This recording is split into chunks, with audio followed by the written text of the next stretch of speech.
जय हिंद बच्चों। ये एनसीसी सेट का बी सर्टिफिकेट का हमारा ये आज दूसरा क्वेश्चन आंसर है। दूसरे 25 क्वेश्चन आंसर है आपके। डेली आपको 25 क्वेश्चन आंसर मिलते जाएंगे आपको, जिससे कि आपको ओवरलोड ना पड़े और एक एक दिन में आपका 25-25 क्वेश्चन क्लियर हो जाए।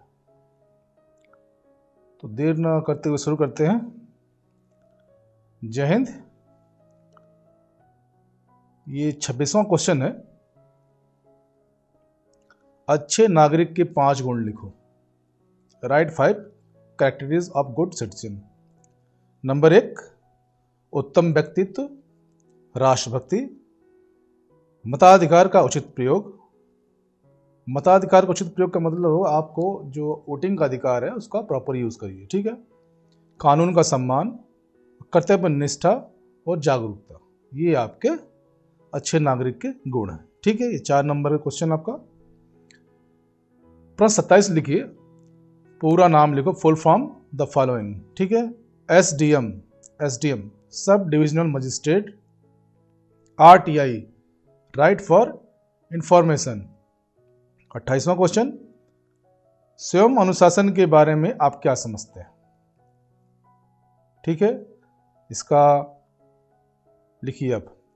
Discipline behaviour according to the initial rules and norms which is the self imposed, ठीक है। Discipline of the mind, it is self imposed without supervision, self decision and highest discipline. ये किसी के discipline बेटा किसी के जबरदस्ती नहीं होता। डिसिप्लिन आपके अंदर खुद का होना चाहिए कि आप क्या करें जिससे समाज की उन्नति हो। अच्छे नागरिक के 5 गुण लिखो। पहला, उत्तम व्यक्तित्व। दूसरा, राष्ट्रभक्ति। तीसरा, मताधिकार उचित प्रयोग। चौथा, कानून का सम्मान करना और कर्तव्य निष्ठता का जागरूकता होना, ठीक है। कर्तव्य अनुशासन को परिभाषित कीजिए। उत्तर है, विवेक के माध्यम से प्राप्त ईश्वर के आदेश का पालन करना तथा साधिकार सत्ता द्वारा मानव आदेश का पालन करना अनुशासन है। तो क्या है अनुशासन? विवेक के माध्यम से, अपनी बुद्धि के माध्यम से ईश्वर के आदेश का पालन करना, कर्तव्य अपना क्या काम है, अधिकार सत्ता द्वारा प्राप्त मानव के आदेशों का पालन करना, जो आपको शासन प्रशासन आपको आदेश करता है और उसके द्वारा अनुशासित होना, ठीक है। चलिए नेक्स्ट चलते हैं हम लोग। 27, 28 हो गए आपके। 30, 31वां क्वेश्चन चलते हैं। साहस के बारे में विवरण करो। साहस के बारे में विवरण करो। ये 6 मार्क का है। साहस, किसी व्यक्ति का साहस ही उसकी सबसे बड़ी शक्ति है, ठीक। वो अपने साहस से ही निडर, खुशहाल, ध्यान रखिएगा, खुशहाल विषय में जीवन व्यतीत करता है तथा हिंसा के खिलाफ आवाज उठाता है। अगर आपके पास करेज मतलब साहस नहीं रहेगा, कोई आपको कितना भी दबाएगा आप दबते चले जाएंगे। उसका विद्रोह करने की साहस शक्ति नहीं रहेगी आप में, ठीक है। भारतीय नागरिक का कौन से अधिकार हैं? भारत नागरिक के कौन से अधिकार हैं? इंपॉर्टेंट क्वेश्चन है। 1, राइट टू इक्वलिटी, समानता का अधिकार। बी, राइट टू फ्रीडम, स्वतंत्रता का अधिकार। सी, शोषण के विरुद्ध अधिकार, राइट टू अगेंस्ट एक्सप्लोशन, ठीक है। धार्मिक स्वतंत्रता का अधिकार, right to freedom of religion, आप किसी भी धर्म को पालन करिए, सब स्वतंत्र है आप, ठीक है। अब चलते हैं लीडरशिप, मार्क्स 11 है इसके। नेतृत्व के 6 लक्षण, 6, right down to 6 leadership traits, ठीक है। नंबर 1, जो नेता हो कैसा हो? छवि अच्छी होनी चाहिए, साहस होना चाहिए उसके अंदर, निर्णय लेने की शक्ति होनी चाहिए, लोगों का विश्वासशील होना चाहिए, सहनशीलता होना चाहिए, जो कोई कुछ बात बोल देता है उसको बर्दाश्त करे। ईमानदारी बहुत जरूरी है। दूरदर्शिता मतलब आगे का अपना प्लान पहले निश्चित कर ले, ठीक है। बुद्धिमान होना चाहिए, पहल की, किसी काम करने के लिए पहल करना चाहिए उसको, ठीक है, किसी का वेट ना करे। विनम्र होना चाहिए और उत्साही होना चाहिए, ठीक है। ये आपके लीडरशिप के गुण हैं, ठीक है। 33 हो गए। अब चलते हैं 33 इसमें बाकी अभी। निष्पक्षता होना चाहिए उसके अंतर्गत, मतलब निष्पक्ष भी होना चाहिए, जो लीडरशिप हो, नेता हो, निष्पक्ष हो किसी के, ये नहीं कि हमारा भाई या हमारा भतीजा है, ठीक है। आत्मविश्वास, सहानुभूति, दृढ़ संकल्प, निष्ठावान हो, स्पष्टता, मतलब जो बोले वो साफ बोले, ठीक है। प्रभावशाली व्यक्तित्व, उसका जो व्यक्तित्व हो वो प्रभावशाली ठीक हो, ठीक है। 34 अब नंबर चलते हैं question number 34। Father of nation, देश का पिता किसे कहते हैं? महात्मा गांधी। नेतृत्व के प्रकार लिखो, right the types of leadership. नेतृत्व के 3 प्रकार हैं। पैदाइशी, इस प्रकार के लीडर पुराने जमाने में पाया जाता था, जैसे कि राजा महाराजा इत्यादि, ठीक है। अपनी काबिलियत के बल से, वह लीडर जो अपनी काबिलियत पर बनता है, जैसे शिवाजी, महात्मा गांधी, धीरू भाई अंबानी और मेजर जनरल साम मानेक के साथ, ठीक है। 3वां चलते हैं, संस्था द्वारा बनाया गया, वह लीडर जो किसी संगठन में उसकी बनावट के कारण लीडर बनता है, जैसे कि सेना, पुलिस, पैरामिलिट्री फोर्स और सरकारी मुलाजिम, ठीक। चलिए 35 हो गया आपके। अब 36 चलते हैं, डिजास्टर मैनेजमेंट, ठीक है। आग बुझाने के सामान के बारे में जानकारी लिखो। Name of the storage required for the fire fighting, ठीक है। देखिए पहला है फायर एक्सब्यूटर, फोम टाइप का, सोलर टाइप का, वाटर और एयर प्रेशर, ये आपके 4 टाइप के होते हैं, ठीक। झापू, फायर बीटर, लंबा सा होता है जिसके आगे लगा उसको दबाते हैं उसके। फायर हुक, किसी चीज़ को तोड़ने के लिए होता है। पानी की बाल्टी, मिट्टी और रेत की बाल्टी, कंबल और दमकल, ठीक। ये हो गया आपके। आपदा प्रबंधन से आप क्या समझते हैं? चलिए इसका आंसर लिखिए आप।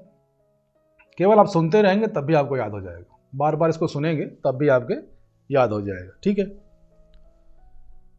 प्राकृतिक तथा मानवकृत घटनाओं जिनके परिणाम स्वरूप भारी जान मान की क्षति होती है, जान मान की क्षति, ठीक है, उसे आपदा कहते हैं। कोई भी आपदा आती है तो उसमें क्या मनुष्य का नुकसान होता है, मनुष्य का होगा, जानवरों का होगा, ठीक है, उसे आपदा कहते हैं। प्रत्येक आपदा में मानव जीवन की हानि के साथ साथ संपत्ति की भारी नुकसान होती है।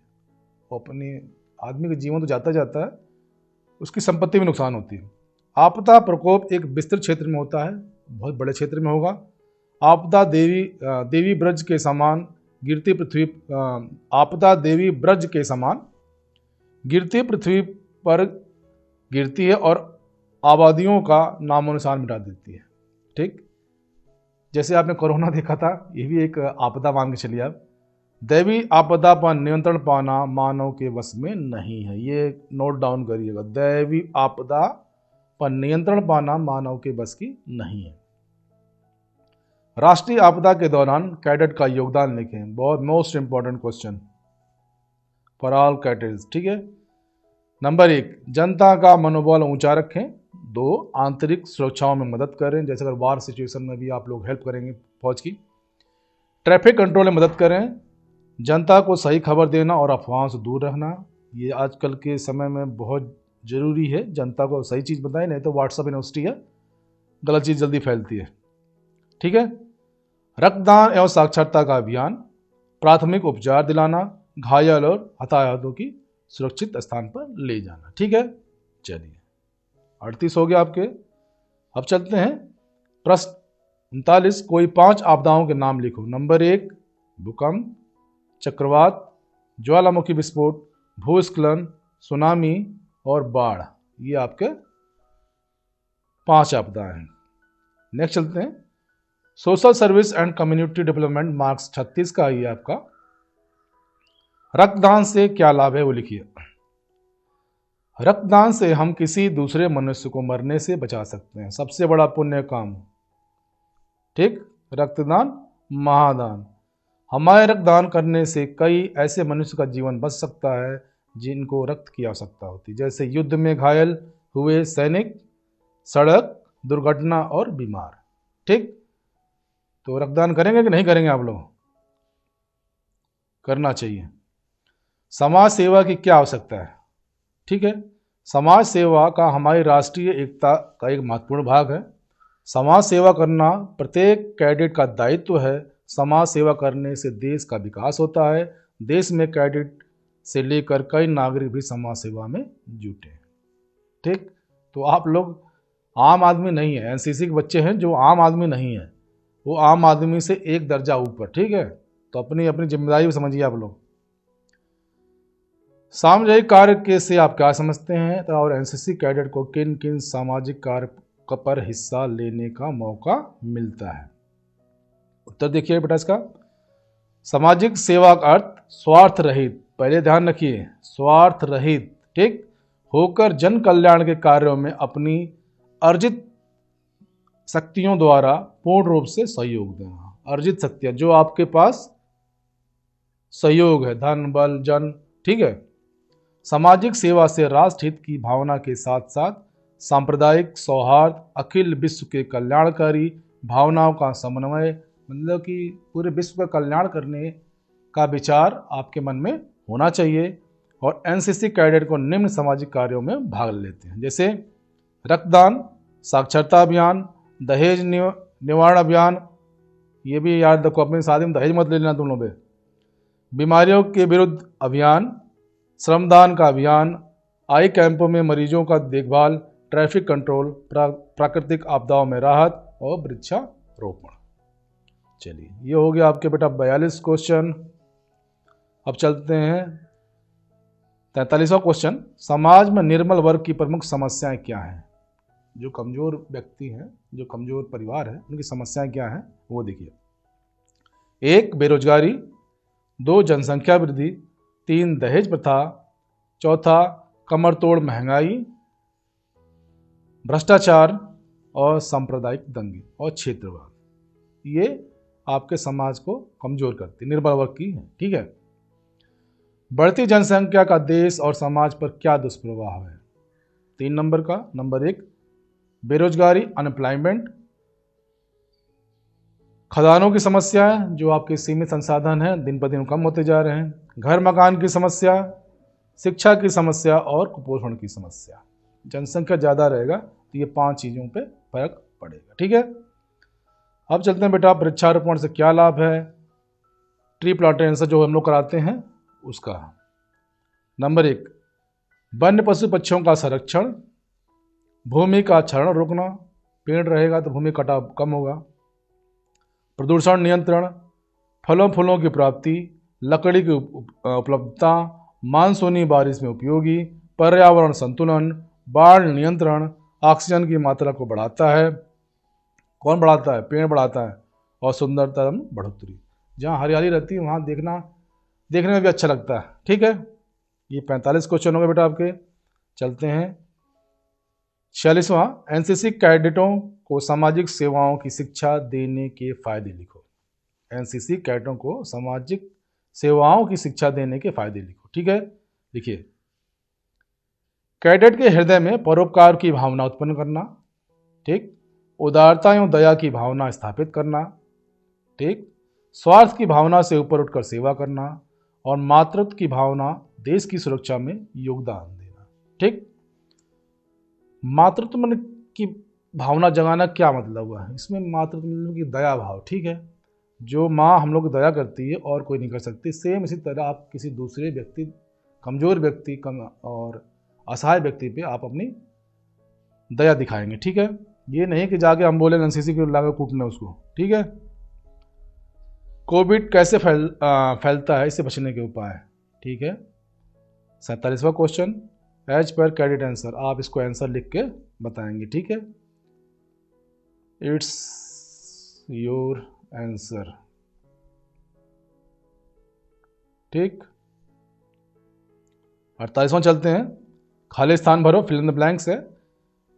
एक स्वस्थ मनुष्य का पल्स औसत 72 प्रति मिनट होता है। ठीक। विटामिन ए कमी से रतौंधी होती है, नाइट ब्लाइंडनेस बोलते हैं, जिसको रात में दिखाई नहीं देता। ठीक है। मनुष्य के शरीर में 206 हड्डियां, कुत्ते काटने से रेबीज होता है और शरीर की सबसे लंबी हड्डी फीमर कहाँ होती है? जांग में, थाई बोन में। इसको बोलते हैं, सबसे भारी हड्डी पूरे शरीर की। ठीक, चलिए नेक्स्ट चलते हैं। 49 क्वेश्चन, एक अच्छे स्वस्थ व्यक्ति के लिए आवश्यक तत्व लिखिए। एक, पौष्टिक भोजन, शारीरिक व्यायाम, आनंददायक वातावरण और अच्छी आदत, गुड हैबिट। ठीक, चलिए 50वां क्वेश्चन है, जल को स्वच्छ करने के तरीके लिखिए। नंबर 1 है आंसर में, जल को छान कर यूज़ करिए, उबाल कर यूज़ करिए, और क्लोरीन पाउडर द्वारा उसको स्वच्छ कर सकते हैं, और फिल्टर कर स्वच्छ किया जा सकता है। ठीक है, चलिए 51 क्वेश्चन चलते हैं, जल से होने वाली 4 बीमारियों के नाम लिखे हैं। कालरा, डायरिया, दस्त, टाइफाइड, खसरा। ठीक, चलिए कालरा, डायरिया, दस्त, टाइफाइड और खसरा। कैंप में सफाई की व्यवस्था के लिए आपको क्या क्या उपाय करने चाहिए? जब आप कैंप पे जाएंगे तो जब कैंप गंदा होता है तो वो साफ भी करना पड़ता है, कोई दूसरा नहीं, खुद ही करेंगे आप लोग। लिखिए, भोजनालय के आसपास की दैनिक सफाई, दैनिक समय रोज की सफाई, जो झाड़ू पोछा करते हैं हम लोग। बचा हुआ भोजन कूड़ेदान में फेंकना, कैंप बैरिक के आगे कूड़ादान बनवाना, हवा के रुख के विपरीत शौचालय बनवाना, गड्ढे में पानी का जमा होने से रोकना, फल का छिलका पॉलीथीन को एक जगह पर विसर्जित करना, लेकिन आप लोग फल खा के कहीं और फेंक देते हैं, जंगल घास हो तो साफ सफाई करना, कीटनाशक दवा DDT का छिड़काव करना, बाथरूम का सही इस्तेमाल करना, लाइन लेआउट का सही तरकीब से रखना। फौज में लाइन का लेआउट भी होता है, हर एक सामान कहाँ कहाँ रखा जाएगा उसका एक बना हुआ प्रॉपर, ये सामान यहाँ रहेगा। ठीक है, अब चलते हैं क्वेश्चन नंबर 53, प्राथमिक चिकित्सा से आप क्या समझते हैं? What do you understand by the first aid? प्राथमिक चिकित्सा लिखिए, कोई भी घायल व्यक्ति को अस्पताल में पहुंचाने से पहले जो इलाज कराया जाता है उसे प्राथमिक चिकित्सा कहते हैं। ठीक है, तो प्राथमिक चिकित्सा क्या हो गया बेटा? जब भी कोई व्यक्ति अस्पताल में जो इलाज होना है, जैसे ब्लड क्लॉटिंग वगैरह हो, तो उसको आप बंद करिए।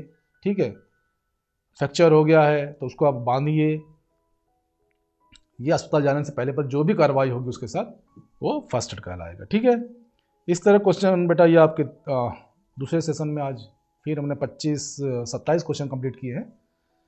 ये हम आपको पढ़ा रहे हैं, इसके बाद हम इसके क्वेश्चन आंसर का एक सेट लेके आएंगे, जितने भी आपके बी ग्रेड में जितने भी क्वेश्चन आंसर होंगे तो उनका क्वेश्चन आंसर भी हम आपको डालेंगे, तो धीरे धीरे ये आपको के कोर्सेज कंप्लीट हो जाएंगे। तो हमारे साथ बने रहने के लिए धन्यवाद।